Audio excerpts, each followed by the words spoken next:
इस नव वर्ष पर आपको नए साल की बहुत बहुत शुभकामनाएं और ईश्वर करे कि आपको नए साल पर आपकी जो भी इच्छाएं हों वो सभी पूरी हों और आपको सरकारी क्षेत्र में आपकी मनपसंद जॉब मिल जाए। तो इन्हीं सब शुभकामनाओं के साथ में आज हम लोग अपने केवीएस की तैयारी के क्रम को आगे बढ़ाते हैं। और जैसा कि आप सभी को पता है, केवीएस पीआरटी की परीक्षा में ईवीएस यानी इन्वायरमेंटल स्टडीज़ एक सेक्शन है और 20 नंबर कवर करता है। तो आज हम लोग ईवीएस यानी कि इन्वायरमेंटल स्टडीज़ से संबंधित कुछ महत्वपूर्ण प्रश्नों को कवर करेंगे, जिससे केवीएस पीआरटी परीक्षा में लगभग आने वाले अधिकांश प्रश्न हमारे इसी वीडियो से पूरे हो जाएं, ऐसा हमारा प्रयास रहेगा। तो आइए हम लोग इन प्रश्नों को कवर करते हैं। इसके बाद में हम लोग इसी क्रम में आगे बढ़ते हुए धीरे धीरे पूरा सिलेबस पूरा कर लेंगे। यहाँ पे आप लोगों को एक और महत्वपूर्ण जानकारी देनी है कि हमारे चैनल को आप सब्सक्राइब कर लीजिए और साथ ही साथ हमारे चैनल के कम्युनिटी वाले भाग में जब आप जाएंगे तो कई सारी महत्वपूर्ण पोस्ट पड़ी रहती हैं जिनको आप देख सकते हैं, जिससे कई परीक्षाओं में पूछे जाने वाले प्रश्न वहाँ पर कवर हो जाएंगे। तो इसलिए कम्युनिटी पोस्ट पर जाइए और महत्वपूर्ण प्रश्नों का अध्ययन वहाँ से कीजिए। और अगर आपको हमारा चैनल पसंद आए, हमारे प्रयास पसंद आए, तो हमारे चैनल को लाइक और सब्सक्राइब ज़रूर कीजिए और अपने दोस्तों में साझा कीजिए। भविष्य में हम लोग कई सारी परीक्षाओं की तैयारी आपको कराने का प्रयास करेंगे। हमारे सारे प्रयास पूर्णतया निःशुल्क रहेंगे, बस आपसे चैनल के सब्सक्राइब और लाइक करने की अपेक्षा है। आइए वीडियो को शुरू करते हैं। देखिए, हमारा पहला प्रश्न है, पर्यावरण शिक्षा आधारित है। तो शिक्षा कोई भी हो, चूँकि हमारा केंद्र बच्चा है, बालक है, इसीलिए पर्यावरण शिक्षा कैसी हो जाएगी, बाल केंद्रित हो जाएगी। दूसरा है, पर्यावरण के अध्ययन में एनसीएफ यानी नेशनल करिकुलर फ्रेमवर्क क्या सुझाता है। ये बच्चों के स्कूली जीवन को बाहर के जीवन यानी बालक को विद्यालय के बाहर जो भी परिवेश पर्यावरण दिखाई दे रहा है, साधन दिखाई दे रहे हैं, उनसे जोड़ना है। पर्यावरण के अध्ययन को पाठ्यक्रम कितने भागों में बांटा गया है, तो इनको 6 थीम में बांट दिया गया है। वर्तमान पर्यावरण अध्ययन की 6 थीम कौन कौन सी हैं, तो वो 6 थीम हैं, परिवार एवं मित्र, यानी कि हमारे पर्यावरण में बालक को अपने पर्यावरण के परिवार और मित्र के बारे में, क्या भोजन होना चाहिए, क्या पानी होना चाहिए, आवास, यात्रा और हम चीज़ों को कैसे बनाते हैं। इस 6 थीम के अंतर्गत हमारे एनसीएफ में पर्यावरण को बांटा गया है। तो कुल कितनी थीम, 6 थीम हैं हमारी, ध्यान रखेंगे। ईवीएस का फुल फॉर्म है इन्वायरमेंटल स्टडीज़। ये एक प्रश्न महत्वपूर्ण है कि एनसीएफ 2005 क्या सिफारिश नहीं करता है। तो एनसीएफ देखिए, आपने देखा होगा 1 और 2 में पर्यावरण अध्ययन की किताबें नहीं है, इसलिए एनसीएफ 2005 महत्वपूर्ण है। देखिए, यहाँ से प्रश्न जरूर आएंगे, इसलिए वो पर्यावरण अध्ययन की सिफारिश कक्षा 1 और 2 में नहीं करता है। अभी हाल ही में हुई सीटेट की परीक्षाओं में भी आपने देखा है कि एनसीएफ से बहुत सारे प्रश्न आ रहे हैं, तो सीटेट में आए प्रश्नों का भी अभ्यास करना है। 1 से देखिए 2 में पर्यावरण अध्ययन नहीं है, तो 3 से 5 तक में एनसीईआरटी हिंदी और अंग्रेजी में पर्यावरण किस शीर्षक से चला रही है, तो आसपास हिंदी में चला रही है और लुकिंग अराउंड इंग्लिश में चला रही है। पर्यावरण अध्ययन के शिक्षण हेतु कौन सा उद्देश्य नहीं है, तो हमारा उद्देश्य क्या नहीं होगा कि सिद्धांतों को रट कर याद कर लेना, ये हमारा उद्देश्य नहीं होगा। हमारा उद्देश्य हमेशा समझ पर जोर देना है, समझने पर। प्राथमिक स्तर पर ईवीएस की पढ़ाई का मुख्य उद्देश्य क्या है, तो ईवीएस की पढ़ाई का मुख्य उद्देश्य ये है कि जो शिक्षार्थी के विद्यालय से जो बाहर का जीवन है उसको जोड़ देना, ठीक है, तो बालक आसानी से चीज़ों को समझ सकेगा। आप वीडियो को पॉज करके स्क्रीनशॉट भी ले सकते हैं ताकि आप बार बार इसको कंठस्थ कर सकें। देखिए, सबसे महत्वपूर्ण प्रश्न ये है, पर्यावरण शिक्षण की विधियाँ कौन कौन सी हैं, तो ये महत्वपूर्ण प्रश्न है। विधियाँ हैं हमारी किंडरगार्टन, मॉन्टेसरी, प्रोजेक्ट विधि, कहानी विधि, खोज विधि, जिसमें सबसे महत्वपूर्ण किंडरगार्टन और मॉन्टेसरी विधि है। ये पर्यावरण शिक्षण की प्रमुख विधियाँ हैं। अगला प्रश्न भी महत्वपूर्ण है, एनसीएफ 2005 पर्यावरण की सिफारिश किस कक्षा से प्रारंभ करता है। बहुत महत्वपूर्ण प्रश्न है, कक्षा 3 से, क्योंकि कक्षा 1 और 2 में पर्यावरण की शिक्षा नहीं दी जाती है। ठीक है, तो एक चीज़ ये हो गई।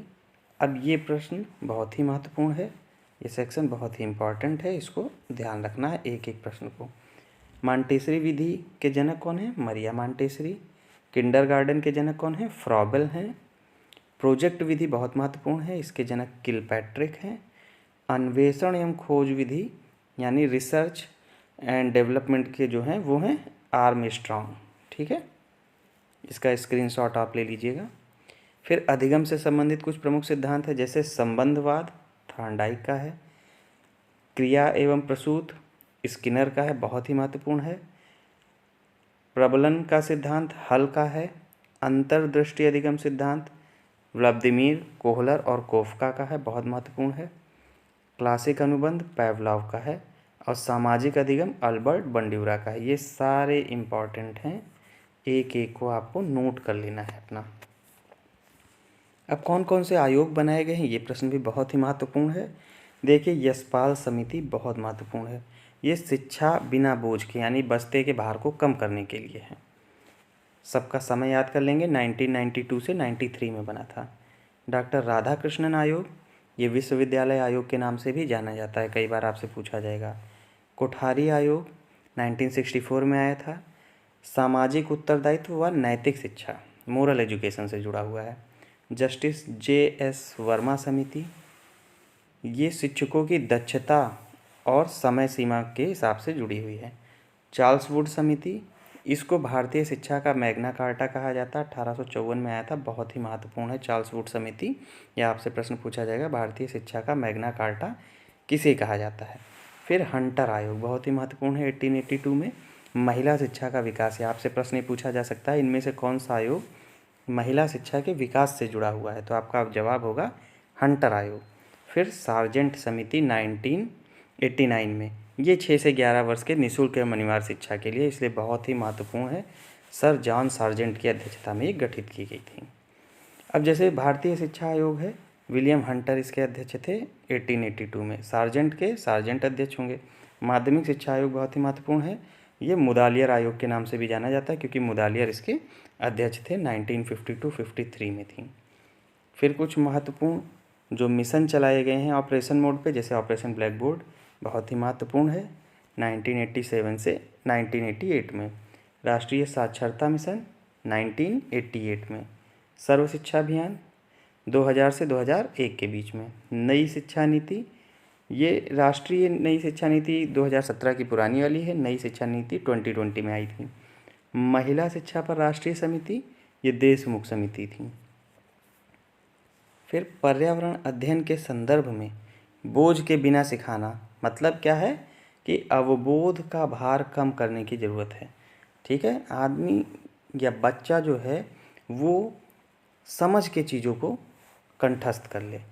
फिर है शिक्षक का सबसे बड़ा बहुमूल्य निधि क्या है, तो छात्रों का विश्वास। छात्र अगर अपने अध्यापक में विश्वास करते हैं तो ये शिक्षक की सबसे बड़ी उपलब्धि भी है। फिर पूछा जाता है प्रयोजना विधि यानी प्रोजेक्ट विधि के मुख्य 6 सोपान कौन कौन से हैं, तो ये 6 सोपान स्थिति पहले यानी कोई टॉपिक देना, फिर प्रोजेक्ट का चयन कराना, फिर प्रोजेक्ट बनाना, फिर उसको इम्प्लीमेंटेशन करना, फिर उसका मूल्यांकन करना और रिकॉर्ड रखना, ये 6 प्रमुख चरण हैं। पर्यावरण अध्ययन की मुख्य थीम क्या है, तो आपको ऊपर भी अभी वीडियो में बताया गया, परिवार एवं मित्र, भोजन, पानी, आवास, यात्रा और हम चीज़ें कैसे बनाते हैं। अच्छा, सीखने का क्रम भाषा का जरूर याद रखिएगा, इसको बोलते हैं सुबोपली यानी सुनना, बोलना, पढ़ना, लिखना। ये भाषा कोई भी भाषा हो उसको सीखने का क्रम क्या है, सुबोपली यानी सुनना, बोलना, पढ़ना, लिखना। पढ़ने की क्षमता से संबंधित क्या है, एलेक्सिया और डिसलेक्सिया, यानी कि इसमें छात्र या बच्चा पठन संबंधी दोष दिखाता है। मौखिक रूप से सीखने की क्षमता एफेजिया या डिसफेजिया। लिखने की क्षमता महत्वपूर्ण है, डिस्ग्राफिया बोली जाएगी। और गणित के लिए डिसकैलकुलिया, कैलकुलेशन यानी कैलकुलेटर यानी गणित यानी डिसकैलकुलिया, गणित से संबंधित। प्राथमिक स्तर पर शिक्षार्थियों का अवलोकन करने का सर्वाधिक बेस्ट तरीका कौन सा है, महत्वपूर्ण प्रश्न है ये, पोर्टफोलियो पूछा जाएगा। एक अच्छे परीक्षण की विशेषताएं पूछी जाती हैं कि उसमें वैधता होनी चाहिए, विश्वसनीयता होनी चाहिए, वस्तुनिष्ठता, वैधता, ये विकल्प भी दिए रहेंगे आपको, ये सभी होंगे। ठीक है। जिन प्रश्नों में विद्यार्थी अपने विचार अभिव्यक्त करने के लिए स्वतंत्र हो, क्या होंगे, मुक्त अंत वाले प्रश्न हों, यानी कि उसमें कई क्वेश्चन बनते चले जाएं। सतत एवं व्यापक मूल्यांकन की एक तकनीक क्या है, निदानात्मक मूल्यांकन, यानी कि दोष पहचान कर उसका मूल्यांकन करना। पर्यावरण अध्ययन के क्षेत्र ग्रामीण का मुख्य उद्देश्य क्या है, प्रत्यक्ष अनुभव। जैसे बालक खेत हैं, उसमें फसलों का प्रत्यक्ष अनुभव ले रहा है, तो ग्रामीण क्षेत्र में प्रत्यक्ष अनुभव प्राप्त होता है।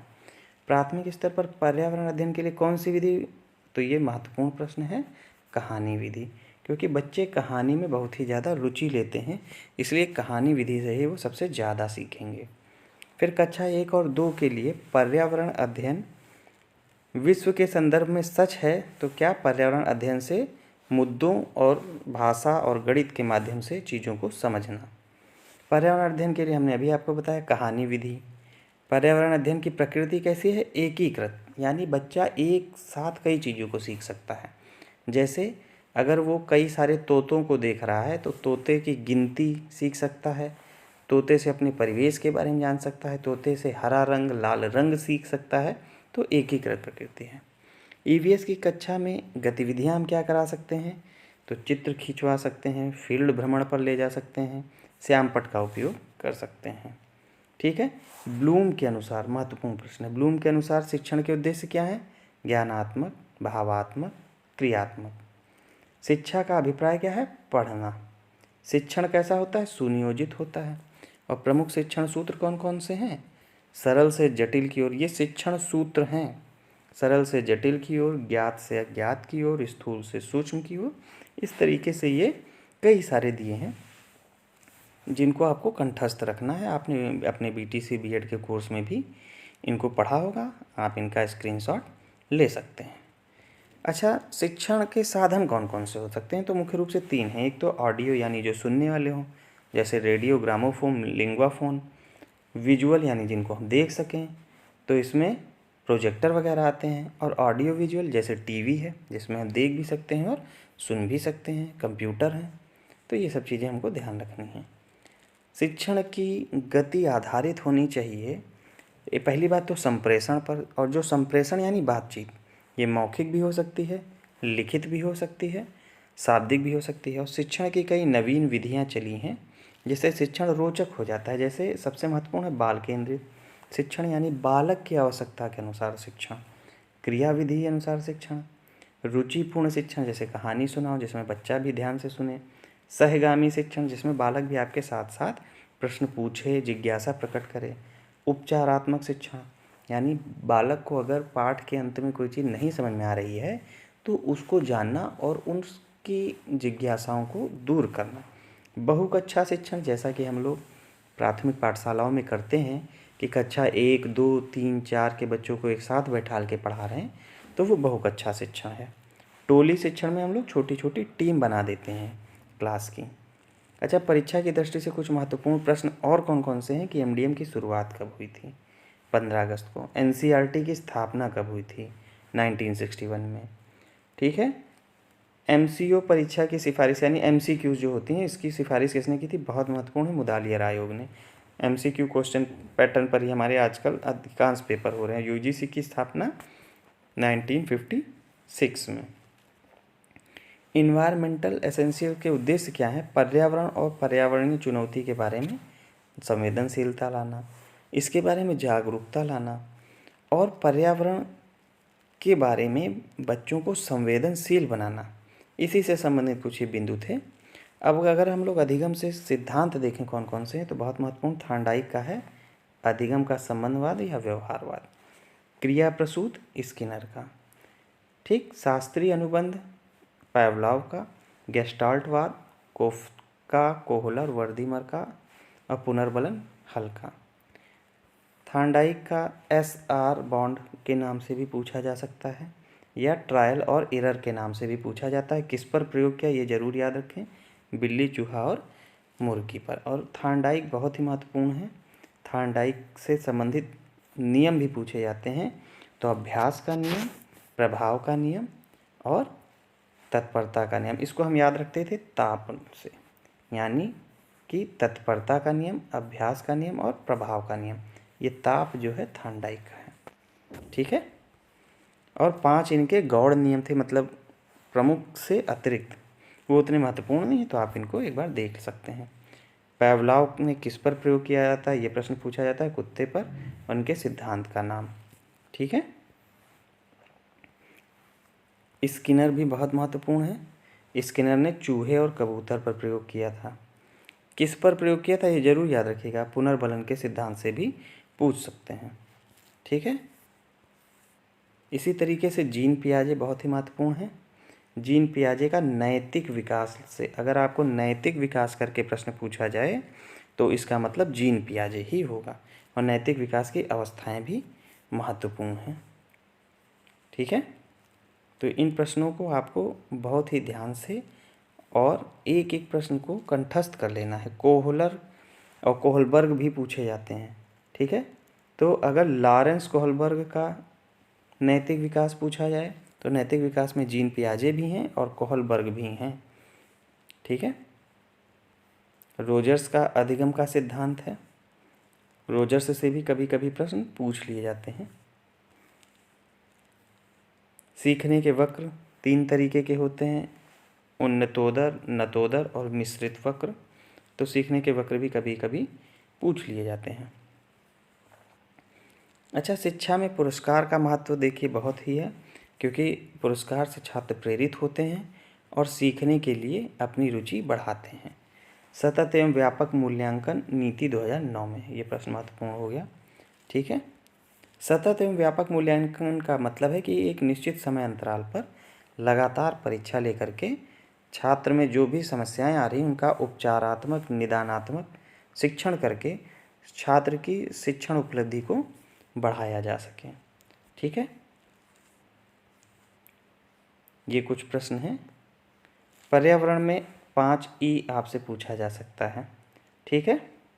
तो ये पर्यावरण के 5 ई हैं। व्यस्तता यानी इंगेज रखना, ठीक है, और परिकलन, व्याख्या, खोज, मूल्यांकन, ये पर्यावरण के 5 ई हैं। किंडरगार्टन फ्रॉबेल ने खोज की थी, हमने आपको पहले बताया। इसमें खेल द्वारा शिक्षा दी जाती है। शिक्षा में स्वतंत्रता रहती है, बच्चा अपने हिसाब से चीज़ों और गतिविधियों को करता है। और मरिया मॉन्टेसरी ने 3 से 7 वर्ष के बच्चों के लिए ये प्रयास प्रारंभ किया था। प्रोजेक्ट विधि बहुत ही इम्पॉर्टेंट है, जिसकी खोज किसने की थी, विलियम किलपैट्रिक ने की थी। ये विद्यालय के वातावरण को रोचक बनाने हेतु किया जाता है। ह्यूरिस्टिक विधि भी बहुत महत्वपूर्ण है, आर्मस्ट्रांग ने इसकी खोज की थी। इसी को हम लोग स्वयं करके सीखना भी कहते हैं, ठीक है। पर्यावरण में प्रतियोगिताएं चलाई जा सकती हैं, जिसमें छात्र अपने मन की भावनाओं को अनेक माध्यम से प्रदर्शित करते हैं। तो इस प्रकार आपने देखा कि पर्यावरण से संबंधित कई सारे प्रश्नों को हमने इस वीडियो में कवर किया है, जिससे आपके 20 नंबर के केवीएस के अधिकांश प्रश्नों को कवर करने का इसमें प्रयास किया गया है। पर्यावरण से संबंधित 1-2 वीडियो और जो महत्वपूर्ण प्रश्नों को कवर करेंगे, बनाए जाएंगे, जिससे आपके अधिकांश प्रश्न कवर हो जाएं। तो अगर आपको वीडियो पसंद आ रहा है तो हमारे चैनल को लाइक और सब्सक्राइब ज़रूर करें, और केवीएस की संपूर्ण तैयारी निःशुल्क करने के लिए हमारे चैनल से ज़रूर जुड़ें। Thanks all of you. एक बार फिर से आप सभी को नए वर्ष की कोटि